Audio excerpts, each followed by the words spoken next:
তো এই যে বাবলি এত গন্ডগোল করার পর, এটা অবশ্য আগেই অর্ডার দেওয়া হয়ে গেছিল ম্যাডামের।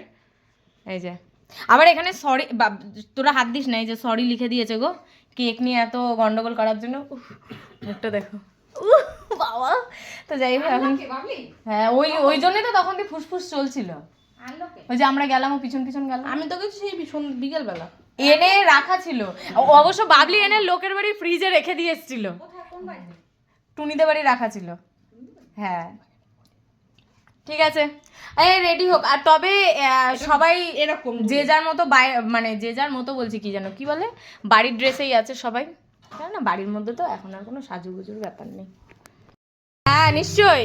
এই যে কেক, এই যে ম্যাডাম, ও অ্যাট লাস্ট কেক কাটা হচ্ছে। Happy birthday to you, happy birthday to you, happy birthday dear পাগলি বুড়ি, হ্যাপি বার্থডে টু ইউ।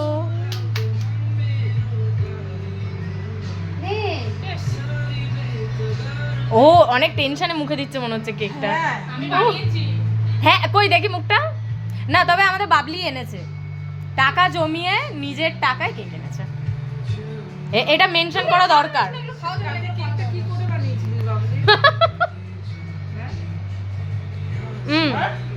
তোমাকে পুতি খাওয়াই আমি, খাও না খাও না, ভালো খাও খাও।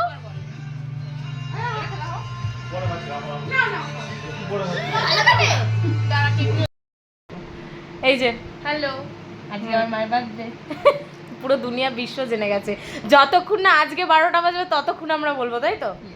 তো যাই হোক, আজকে ম্যাডামকে দিয়ে তো কোনো রান্না করানো যাবে না, তো বলা হয়েছে বিরিয়ানিটা আনা হবে। আর আমি এখন ম্যাজিক করে চিকেন চাপ, না এটা কি আমি জানি না কি তৈরি হবে, তবে ম্যারিনেট করে রাখা হয়েছে, কিন্তু আমিও রান্না করতে পারছি না।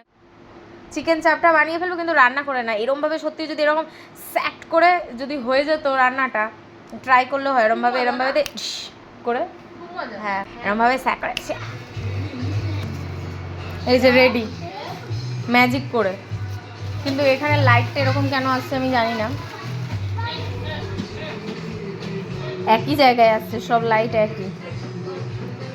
চিকেন রেডি ম্যাজিক করে, নো রান্নার ঝামেলা, ম্যাজিক করে চিকেন রেডি। তো যেটা বলেছিলাম, চিকেন চাপ বানানো হয়েছে, আর এই যে বিরিয়ানি আনা হয়েছে।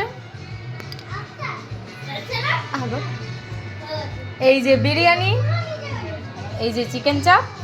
তা চললাম আজকের মতো এখানে ইতিগজ।